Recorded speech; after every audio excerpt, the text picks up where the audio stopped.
ప్రభువైన యేసుక్రీస్తు వారి నామములో వాయిస్ ఆఫ్ ట్రూ గాడ్ అనే మా యూట్యూబ్ ఛానల్ వీక్షిస్తున్న మీ అందరికీ వందనములు సమర్పిస్తున్నామండి. ఈరోజు నేను ఒక ప్రాముఖ్యమైన విషయాన్ని మీతో మాట్లాడాలనుకుంటున్నాను. అదేమిటంటే, సిగ్నేచర్ స్టూడియోలో so called pastor John Paul Mahendra అనే ఒక వ్యక్తితో ఇంటర్వ్యూ చేస్తూ, క్రైస్తవులు జన్మతః మనుషులు పాపులను నమ్ముతారు, బైబిల్ ఆ విషయాన్ని బోధిస్తుంది అనే ఒక అబద్ధాన్ని ఒక ఎంట్రీలో చెప్పాడు. Signature studio with Mahendra, John Paul. ఈ ఎంట్రీ చూసినంతసేపు వాళ్ళు ఈ విషయం మీద ఎక్కువ మాట్లాడారు. సిగ్నేచర్ స్టూడియో వారికి, ఈ వీడియో చూస్తున్న వారికి, మతం ఏదైనా, హిందువులైనా, ముస్లింలైనా, సోకాల్ క్రిస్టియన్స్ అయినా, జ్యూస్ అయినా, ఇంకే మతానికి చెందిన వారైనా, బైబిల్ ఎక్కడ మనిషి పుట్టుకతో పాపని చెప్పలేదు. అలా చెప్పేవారు అపార్థం చేసుకొని చెప్తున్నారు. జాన్ పాల్ అనే ఈ సోకాల్ పాస్టరే కాకుండా చాలా మంది ఈ అబద్ధాన్ని బోధిస్తూ ఉన్నారు. జాన్ పాల్ని సోకాల్ పాస్టర్ ఎందుకంటున్నానంటే, హీఈస్ నాట్ ఏ పాస్టర్. ఒక చర్చ్కి బైబిల్ ప్రకారం ఇద్దరు లేక అంతకంటే ఎక్కువ మంది పాస్టర్స్ ఉండాలి. అపార్థం చేసుకున్న విషయాల్లో ఒకటి పాస్టర్ అనే పదం. పాస్టర్కి 26 మంచి లక్షణాలు ఉండాలి. అలాంటి వాడు ఒకడుంటే సరిపోదు, ఇద్దరు లేక అంతకంటే ఎక్కువ మంది ఉండాలి. అలాంటి వారిని బైబిల్ పాస్టర్ అంటుంది. కాబట్టి జాన్ పాల్ పాస్టర్ కాదు. పాస్టర్ అంటే ఎవరో కూడా సరిగ్గా అతనికి తెలిసినట్లేదు. కాబట్టి అతన్ని పాస్టర్ అని నేను అన్ను, అందుకనే సోకాల్ పాస్టర్ అని అంటున్నాను. సరే, ఆ టాపిక్ కాదు ఇప్పుడు మంది. జన్మతః పాపులని, పుట్టుకతో పాపులని, పాపపు స్వభావంతో మనుషులు పుడుతున్నారని ఆ మహేంద్ర గారితో ఇంటర్వ్యూలో ఈ జాన్ పాల్ గారు మాట్లాడటం నేను విన్నాను. అయితే అది శుద్ధ తప్పు, బైబిల్కి పూర్తిగా వ్యతిరేకం. ప్రసంగి 7:29లో చాలా క్లియర్గా దేవుడు నరులను యథార్థవంతులుగా పుట్టించును అని రాయబడింది. నరులను అని అన్నాడు, నరుణ్ణి కాదు. జాన్ పాల్ గారు మాట్లాడుతూ, మొదటి మానవుడైన ఆదాముని పాపము లేనివాడిగానే దేవుడు పుట్టించాడు. తర్వాత వారు పాపం చేసిన తర్వాత మిగిలిన వారందరూ కూడా అలాంటి పాప స్వభావంతో పుడుతున్నారు అని ఒక ఆర్గ్యుమెంట్ చేశాడు. మీరు కూడా ఒకసారి ఆ విషయాన్ని విన్నట్లయితే మీకు కూడా అర్థమవుతుంది. ఒకసారి వినండి. మంచివాడు అనేవాడు లేడు. నేను దొంగతనం చేయలేదు కాబట్టి నేను మంచివాడిని కాదు. నాకు అవకాశం రాలేదు కాబట్టి నేను చేయలేదు. అవకాశం వచ్చి చేస్తాను, ఎందుకంటే నేచర్ ఉంది అది నాకు. ఎందుకంటే నీతిమంతుడు ఒక్కడు లేదు. కాబట్టి ఇక్కడ దొంగతనం చేశాడా చేయలేదా, తప్పు చేశాడా లేదా, ఎంత తప్పు చేశాడు అన్నది ఆ ప్రశ్న ఇక్కడ. By born we are sinners. మనుషులు బై బోర్న్ సిన్నర్స్, జన్మతః పాపులు, కర్మతః పాపులు. కాబట్టి దొంగతనం చేశాడు కదా నరకంలో వేడు. మన పాప స్వభావం ఉంది. నేను పాపం చేయట్లేదంటే పాపం చేసే అవకాశం రాలే నాకు, లేదా అవకాశం వచ్చినా కొన్ని సమాజానికి భయపడి అడ్డు పెట్టుకున్నాను తప్ప పాపం చేసే స్వభావం నాలో ఉంది. కాబట్టి నేను పాపం స్వభావం కలిగిన వాడిని కాబట్టి నేను నరకానికి వెళ్తాను అంతే. అక్కడ డిగ్రీస్ లేవు. 10 రూపాయలు చేశాడు, 100 రూపాయలు చేశాడు, డిగ్రీస్ లేవు. By born I'm sinner, by deeds also I'm sinner. జన్మతః కర్మతః పాపనే. అన్లెస్ అంటే జీసస్ క్రైస్ట్ ని యాక్సెప్ట్ చేసేంత వరకు, ఆయన ఉచితంగా నన్ను నీతిమంతుడిగా పరిశుద్ధంగా చేసేంత వరకు నేను పాపినే. జన్మతః పాపం అని అంటే సెక్స్ వల్ల పుడతాం కాబట్టి పాపం. Sex is sacred. ఓకే, ఎందుకు సిన్నర్ గా పిలువబడ్డారు? జన్మతః పాపి మనిషి అని అంటే పుట్టుకతోనే పాపి అని అంటున్నారు మీరు. అవును. అభం శుభం తెలియని బేబీ కూడా పాపితో సమానం. అవును. కారణం ఏంటి? ఎందుకు పాపి? దాన్ని చెప్తున్నాను. ఆదామును దేవుడు పాపం లేనివాడిగా చేశాడు, యథార్థవంతుడిగా చేశాడు. చేసిన తర్వాత, స్త్రీ చేసిన తర్వాత మీరు ఆ పండును తినకండి అని చెప్పాడు. అది తింటే మరణిస్తారో చెప్పాడు. పాపము అంటే దేవుని మాటను అతిక్రమించేటువంటి స్థితి. దేవుని మాటను ఆజ్ఞను అతిక్రమించేదాన్ని పాపం అంటాం. ఆ స్థితిని. మీ తండ్రి చేసిన పాపం మీకు వహిస్తారా? నా తండ్రి చేసిన పాపం నాకు రాదు, సంబంధం లేదు. నా తండ్రి చేసిన ఆయన పాపం పాపం ఆయనదే, ఆయనదే, మీ పాపం మీదే. నాదే. ఆదాము హవ్వ చేసినటువంటి పాపాలు ఇంకెందుకు కొనసాగుతున్నాయి? నేను దగ్గర చెప్తాను. ఇక్కడ ఆదాము హవ్వలు పండు తిన్నారు కాబట్టి ఆ పండు తిన్న పాపం నాకు రాలే. ఎప్పుడైతే వాళ్ళు పండు తిన్నారో వాళ్ళు పాపులయ్యారు. ఆజ్ఞను అతిక్రమించే నేచర్ వారిలోకి వచ్చింది. ఇప్పుడు వారి నుంచి నేను వచ్చినప్పుడు వారి బ్లడ్ నాలో ఉంది, వారి మజిల్ నాలో ఉంది, వారి DNA నాలో ఉంది, వారి స్వభావం కూడా నాలో ఉంది. ఇది పాపి నుండి పాపి బయటకు వస్తుంది. పాపం చేయడానికి ప్రధాన కారణం ఎవరు? ఆదాం హవ్వనా, లేకపోతే పాపం చెయ్యమని చెప్పినటువంటి సైతాన్ పేరేం పేరు ఉంటుంది? సర్పం. విన్నారు కదండి, జాన్ పాల్ గారు ఏం చెప్తున్నారంటే, ఆదాము పాపం చేయకముందు పరిశుద్ధుడే, ఆదాములో నుంచి వచ్చిన ప్రతివాడు కూడా పాపపు స్వభావంతో పుడుతున్నాడు. కారణం ఏంటంటే ఆదాం పాపం చేశాడు గనుక అతని DNA ఉంది, అతని రక్తం ఉంది, అతని యొక్క స్వభావంతో పుడుతున్నాడు అన్నాడు. అప్పుడు అతని స్వభావం ఇతనికి వచ్చినప్పుడు అతని పాపమే ఇతనికి వచ్చిందని నమ్మాలి. మహేంద్ర గారు చక్కగానే ప్రశ్నించారు, తల్లిదండ్రుల పాపం పిల్లలకు వచ్చింది అన్నాడు. రాదు అన్నాడు. తల్లిదండ్రుల కలయిక, సెక్సువల్ కలయిక ఏదైతే ఉందో అది పాపం అన్నాడు. అది కూడా పాపం కాదన్నాడు. ఓకే, ఆ రెండు కూడా నిజమే. తల్లిదండ్రుల పాపం పిల్లలకు రాదనేది నిజం, తల్లిదండ్రుల కలయిక పాపం కాదనేది కూడా నిజం. వివాహం అన్ని విషయాల్లో ఘనమైనదిగా ఉండాలని దేవుడు కోరాడు. పానుపు నిష్కల్మషమైనది ఉండవాలని దేవుడు కోరినట్టుగా ఫిబ్రవరి 13:4 చాలా క్లియర్గా అన్నాడు. సో జాన్ పాల్ గారు రెండు విషయాలు ఒప్పుకున్నారు, తల్లిదండ్రుల పాపం పిల్లలకు రాదని, తర్వాత తల్లిదండ్రుల కలయిక పాపం కాదని. మరి ఇలాంటప్పుడు తల్లిదండ్రుల్లో ఉన్నటువంటి DNA, తల్లిదండ్రుల యొక్క రక్తము, తల్లిదండ్రుల యొక్క స్వభావము పిల్లలకు వచ్చిందని అంటే అది పాపం అయితే, DNA పాపం అయితే, ఆ రక్తం పాపం అయితే, ఆ స్వభావం పాపం అయితే అప్పుడు తల్లిదండ్రులది పిల్లలకు వచ్చినట్టు కదా. ఒకసారి విఘ్నతతో జాన్ పాల్ గారు కానీ ఈ వాదన చేస్తున్న వారు కానీ ఆలోచించారు. రెండవది, ఆ స్వభావంతో కయ్యేను పుట్టాడు అనే వాదన ఒకటి ఉంది. మరి ఆ స్వభావంతో హేబేలు ఎందుకు పుట్టలేదు అనేది ఒక ప్రశ్న ఎదుర్కోవాలి. ఆదాంకి కయ్యేను మాత్రమే కాదు, హేబేలు కూడా పుట్టాడు. కానీ బైబిల్ అంటుంది మనం కయ్యేను వంటి వారమై ఉండరాదు, వాడు దుష్టుని సంబంధి అని. అదే బైబిల్ అంటుంది హేబేలు నీతిమంతుడు అని. కాబట్టి ఒకే తండ్రిలోంచి పుట్టిన వీరిలో ఒకరేమో దేవుడు మెచ్చే విధంగా, మరొకడేమో దేవుడు శపించే విధంగా ఎలా పుట్టారు అంటే వారు పుట్టుకతో అలా కాదు, ఇద్దరు పుట్టుకతో శ్రేష్ఠులే. కాలక్రమంలో ఒకడు చెడిపోయాడు, ఇది సత్యం. ఎందుకంటే ప్రసంగి 7:29 చెప్తుంది, దేవుడు నరులను యథార్థవంతులుగా సృష్టించను, కేవలం ఆదామును మాత్రమే కాదు. దేవుని చేత తల్లి గర్భంలో సృజించబడిన ప్రతి వ్యక్తి కూడా యథార్థవంతుడే, పాపరహితుడే, పరిశుద్ధుడే, నీతిమంతుడే. అందులో ఏ విధమైన సందేహం లేదు. మహేంద్ర గారు ఒక మంచి క్వశ్చన్ అడిగారు, అపంశుభం తెలియని పిల్లలు కూడా పాపులు అంటారా అని. అవును, పాపులు అని అంటున్నాడు జాన్ పాల్ గారు. ఇది కనీసం ఆ మహేంద్ర గారికి ఉన్నటువంటి జ్ఞానం కూడా జాన్ పాల్ గారికి లేదని చెప్పాలి. ఎందుకంటే మహేంద్ర గారు చక్కటి క్వశ్చన్ వేశారు. అపంశుభం తెలియని పిల్లలు నిజంగానే వారు పాపులు కాదండి. ఎందుకంటే మత్తయి సువార్త 18వ అధ్యాయంలో యేసు ప్రభు దగ్గరికి వస్తున్న చిన్నపిల్లల్ని కొందరు ఆటంకపరుస్తున్నప్పుడు, ఈ బిడ్డలు నా ఎద్దకు రావడానికి ఆటంకపరచకండి, మీరు మార్పు నుండి బిడ్డల వంటి వారైతేనే కానీ దేవుని రాజ్యంలో ప్రవేశింపరు అన్నాడు. ఒకవేళ వాళ్ళు పుట్టుకతోనే పాపులైనట్లయితే వారు దేవుని రాజ్యంలోనికి ఎలా ప్రవేశిస్తారు? పేతురు రాసిన మొదటి పత్రిక 2వ అధ్యాయం 1-2 వచనాలు చదివితే అక్కడ పేతురు కూడా అంటాడు, క్రొత్తగా జన్మించిన శిశువులను పోలిన వారై నిర్మలమైన వాక్యమును పాల వలన రక్షణ విషయంలో ఎదుగు నిమిత్తం ఆ పాలన అపేక్షించుడు అన్నాడు. అంటే కొత్తగా జన్మించిన శిష్యులను పోలి ఉండాలి క్రైస్తవులు అని చెప్తున్నాడు.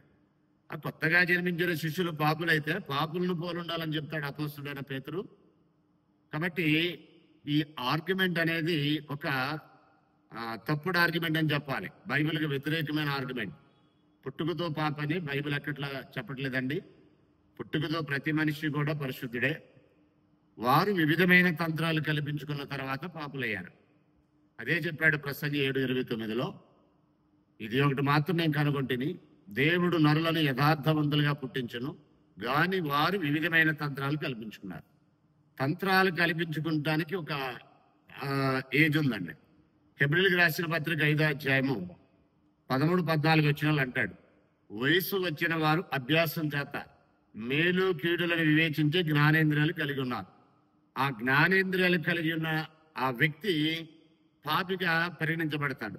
ఆ వయస్సు రాకోకుండా జ్ఞానేంద్రియాలు పెరగకుండా ఎవరిని దేవుడు పాపం చేయకుండా పాపి అనడు. ఎందుకంటే బైబిల్ చెప్తుంది, రోమీలకు రాసిన పత్రిక 3వ అధ్యాయము 11వ వచనాన్ని జాన్ పాల్ గారు కోట్ చేశాడు, నీతిమంతుడు లేడు ఒక్కడు లేడని. నీతిమంతుడు లేడు ఒక్కడు లేడంటే పుట్టుకతోనే దుర్నీతి పనులను పుట్టిస్తున్నాడు దేవుడని పరోక్షంగా జాన్ పాల్ గారు, పరోక్షంగా అంటే డైరెక్ట్ గా చెప్పినట్టు ఒక రకంగా. కానీ రోమా 3:23 అంటుంది, ఏ భేదం లేదు, అందరూ పాపం చేసి దేవుడి గురించి మహిమను పొందలేకపోతున్నారని. పాపం చేసి పాపులయ్యారు, అంతేగాని పాపం చేయకుండా ఏ మనిషి పాపి కాల. ఆజ్ఞ అతిక్రమమే పాపం అన్నాడు బైబిల్లో, సకల దుర్నీతి పాపం అన్నాడు బైబిల్లో, మేలైనది చేరిగినెరిగి అలా చేయకపోవడం పాపం అన్నాడు బైబిల్లో, విశ్వాస మూలము కానిది ఏదది పాపం అన్నాడు బైబిల్లో. కాబట్టి ఈ క్రైటీరియాలో ప్రతి వ్యక్తి కూడా పాపం చేసి పాపులయ్యారు, అంతేగాని పుట్టుకతో ఏ వ్యక్తి పాపి కాదు. రోమిలకు రాసిన పత్రిక 5వ అధ్యాయం 12వ వచనం ఇలాగంటుంది, ఇట్లుండగా ఒక మనుషుని ద్వారా పాపము, పాపము ద్వారా మరణము లోకములోనికి ఎలాగ ప్రవేశించనో అలాగే మనుషులందరూ పాపం చేసినందున అని చాలా క్లియర్గా మాట్లాడుతున్నాడు. కాబట్టి పాపం చేయకముందు ఎవరు పాపి కాదండి, పుట్టుకతో ఏ బిడ్డ కూడా పాపి కాదు. యేసుక్రీస్తుని నమ్మి బాప్తిస్వం పొందినవాడు రక్షింపబడిన అనేది పిల్లలకు వర్తించే ఆజ్ఞ కాదు. పిల్లలకి బాప్తిస్వం అవసరం లేదు. పిల్లలకి విని విశ్వసించి మారుమనసు పొంది యేసు ప్రభువుగా అంగీకరించే అంత జ్ఞానేంద్రియాలు పెరగవు. కాబట్టి ఆ సందేశం వాళ్ళకి కాదు. అలాగే ఒక మానసిక పరిపక్వం చెందిన వ్యక్తి యేసుని ఎలా వింటాడు, యేసుని ఎలా విశ్వసిస్తాడు, యేసుక్రీస్తుని ప్రభువుగా ఎలా అంగీకరిస్తాడని ఆ మహేంద్ర గారు అడిగారు ఒక ప్రశ్న, మంచి క్వశ్చన్. నిజమే, అలాంటి వ్యక్తులకి చెప్పిన అర్థం కాదు. కాబట్టి ఆజ్ఞ వారికి కూడా వర్తించదనే విషయాన్ని గ్రహించాలి.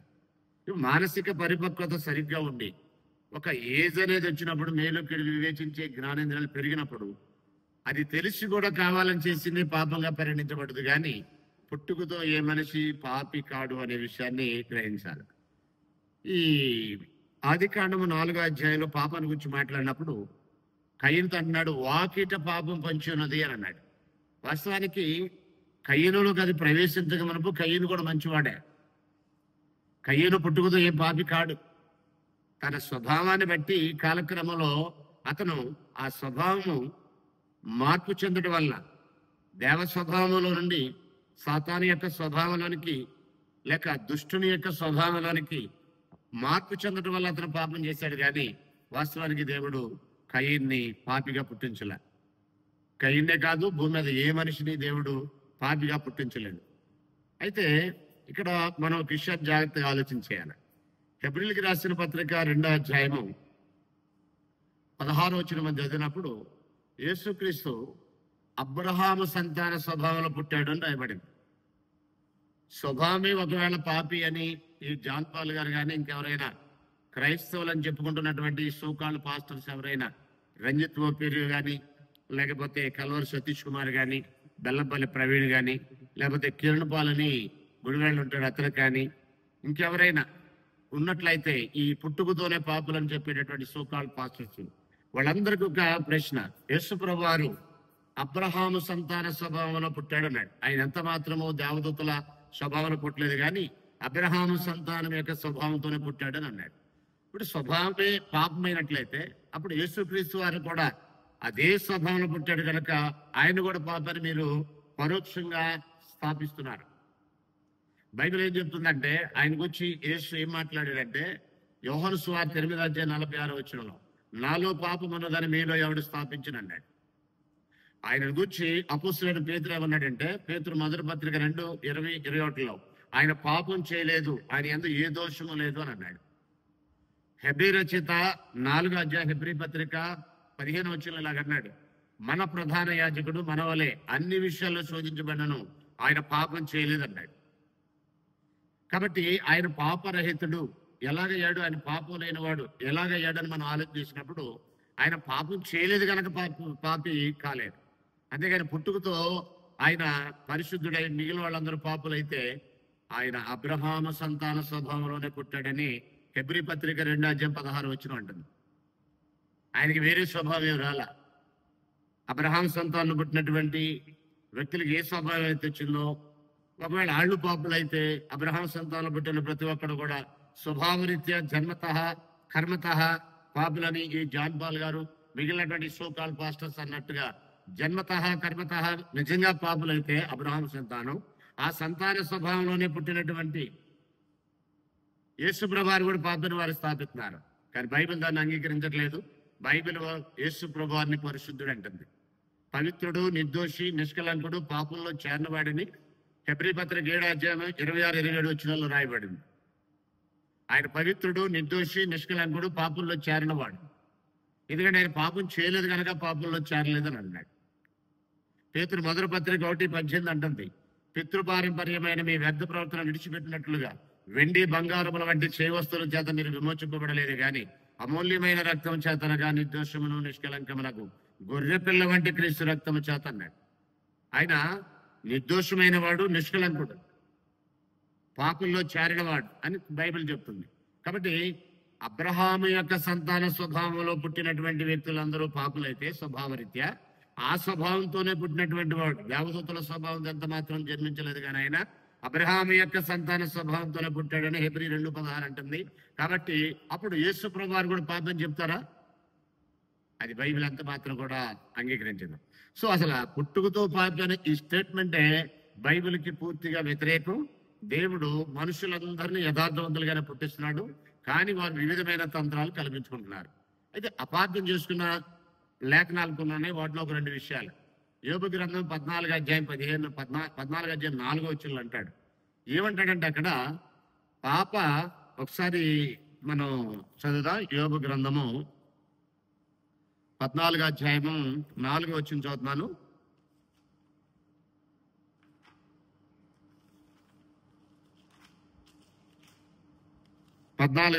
యోబు గ్రంథము 4వ వచనం చదువుతున్నాను.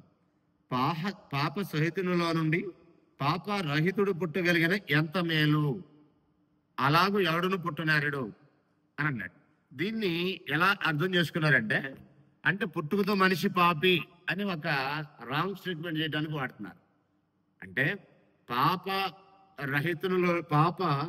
సహితునిలో నుండి పాప రహితుడు పుట్టగలిగిన ఎంత మేలు అని అంటే, అప్పటికి ఎవరో కూడా అలాంటి వాళ్ళు పుట్టలేదు. అంటే పుట్టుకతో కాదు, పుట్టిన ప్రతివాడు పాపం చేశాడు అప్పటికని దాని అర్థం.